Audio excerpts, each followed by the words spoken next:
ये मूर्ति जो हमें संसद में घुसने की प्रेरणा देती है, जो हमें राजनीतिक वर्चस्व ताकत प्राप्त करने की प्रेरणा देती है, उस प्रेरणा को हटाने के लिए इन्होंने उस मूर्ति को हटाया। वरना बहुत सारी मूर्तियां हैं, संसद में मूर्ति लगा दी, हर जगह मूर्ति लगा रहे हैं। अरे तो जो वहाँ सांसद जाते हैं उन्हीं को तो प्रेरणा मिलती है आप?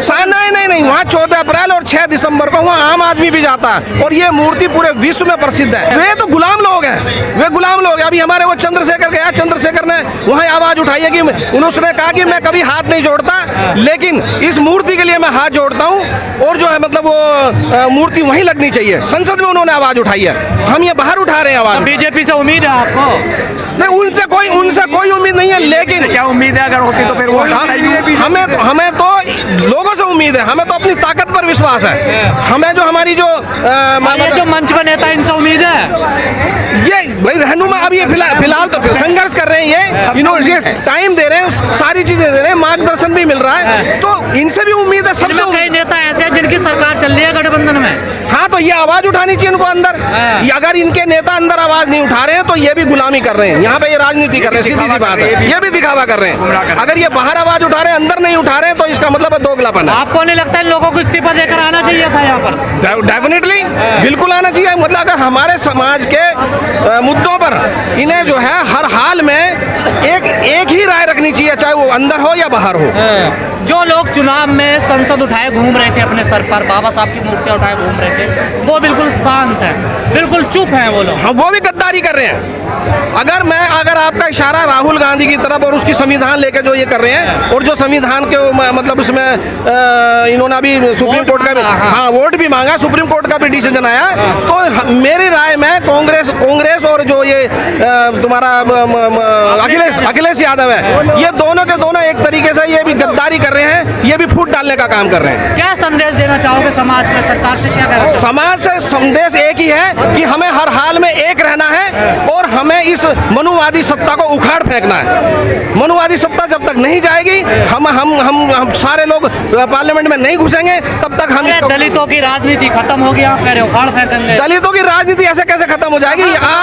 आज यहाँ जितने भी लोग हैं, एक आदमी के पीछे 100 आदमी, आज यहाँ ये समझो कि आज आपको कोई पूछने वाला नहीं है। क्या बात कर रहे हो आप? अगर पूछने वाला, तभी तो पीडीए बनाया है। पीडीए किस लिए बनाया? तो इसलिए बनाया, उस पीडीए में से तुम्हारा पिछड़ा दलित और क्या बोलते हैं नेता प्रतिपक्ष ब्राह्मण बनेंगे, माता प्रसाद पांडे। हाँ, वो भी गलत डिसीजन है। तो क्या मतलब फिर पीडीए का? भाई पीडीए का मतलब हम तो संघर्ष करते रहेंगे ना, वो राजनीति कर रहे हैं, हम संघर्ष कर रहे हैं। संघर्ष तो हमारा बाबा साहब ने हमें संघर्ष का रास्ता तो शुरू से दिया है कि आपको संघर्ष हर दम तक करना है। ऐसी पीडीए के रास्ते पे चलोगे कि जो प्रतिपक्ष की कुर्सी है वो ब्राह्मण को दी जाएगी, जिसके पास 2 ही सीट है, तो उसका हम विरोध, पीडीए का हवाला दोगे? लोकतंत्र में आम आदमी विरोध करता है और हम उसका विरोध कर रहे हैं। लोकतंत्र में विरोध कर रहे हैं। हम सोच रहे थे कि ये संविधान बचाएंगे, आरक्षण बचाएंगे।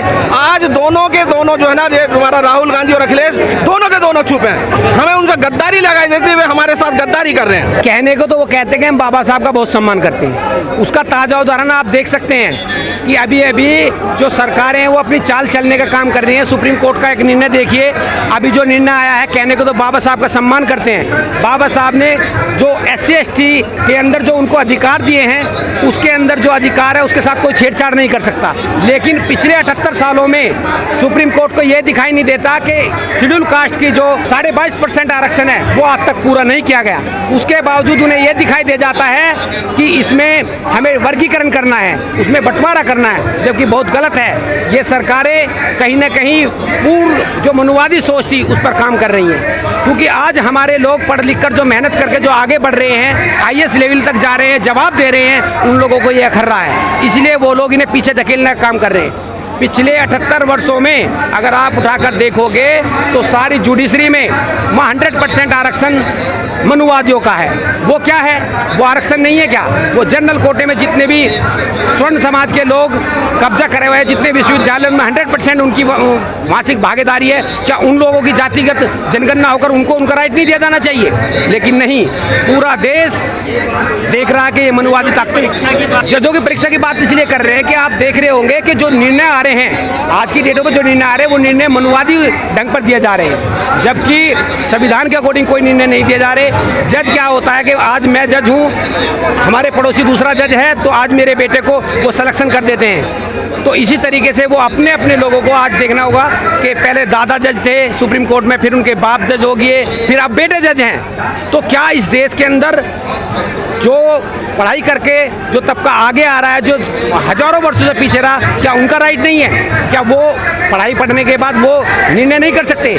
जबकि आपने देखा होगा अंग्रेजों ने भी कहा था कि इस देश के अंदर निर्णय दे रहे हैं क्या? जी गलत दे रहे हैं क्या? गलत निर्णय आ रहे हैं इनके। अभी ये निर्णय देख लीजिए आप, इस निर्णय में साफ है कि एससी समाज का जो रिजर्वेशन है उसमें कोई भी परिवर्तन कोई भी नहीं कर सकता, लेकिन उसके बाद भी परिवर्तन करने का वो दे रहे हैं। वो तो निर्णय गलत नहीं है क्या? सभी को दिख रहा है। पर आरोप ये है ना कि जाट और चमार खा के सारा आरक्षण सबका देखिए। देखो ये बात सबसे बड़ी गलत है।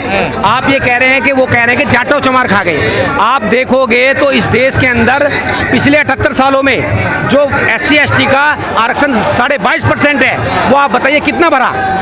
क्या सुप्रीम कोर्ट को दिखाई नहीं देता कि आज तक केवल 11% कि सिर्फ 11% ही पद भरे गए हैं, जो 11.5% पद खाली पड़े हैं। अगर वो सब भरे जाते तो हमारे सभी भाइयों का उसमें नंबर आता।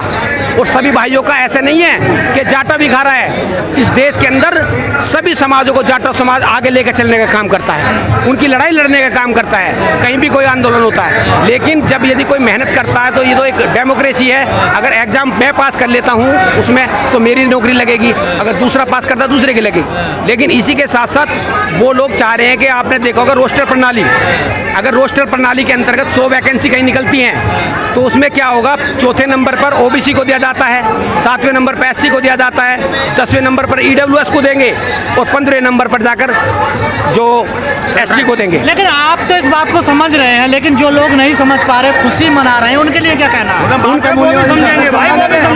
उनके लिए भारतीय मूल्य संगठन गांव-गांव जाकर लोगों को समझाने का काम कर रहा है, क्योंकि वो लोग हमारे भाई हैं। अगर वो लोग उनके हितैषी होते तो आप देख रहे हो कि नगर निगम के अंदर आज तक उनको परमानेंट नहीं किया गया। क्यों नहीं किया गया? क्योंकि वो लोग उन्हें नहीं चाहते कि वो लोग आगे बढ़े, वो लोग बोले। इस देश की संसद के अंदर आप देखेंगे कि कितने सांसद 131 चुनकर जाते हैं, लेकिन जो लोग दूसरी चीज़ों से चुनकर जा रहे हैं कि गुलामी की नीति से चुनकर जा रहे हैं, आज तक बोलने का कोई काम नहीं करते। इसलिए भारतीय मूल्यवाद संगठन पूरे देश के अंदर अलग जगाएगा और समाज को जगाने का काम करेगा और सरकार को मुंह तोड़ जवाब देगा। लेकिन बाबा साहब की कोई मूर्ति लगाने की लड़ाई थोड़ा ही थी, वो तो चाहते थे कि सबको प्रतिनिधित्व मिलना। देखिए बात सही है, सबको प्रतिनिधित्व मिलना चाहिए और इसी प्रतिनिधित्व की लड़ाई भी है। हमारा समाज किसी लड़ाई मूर्ति बाबा अपनी एनर्जी क्यों खराब कर रहे हैं आप लोग? क्यों खत्म कर रहे हैं? देखो मूर्ति जो बाबा साहब की प्रतिमा लगी है, जो मूर्ति वो बाबा साहब की लगाई गई थी,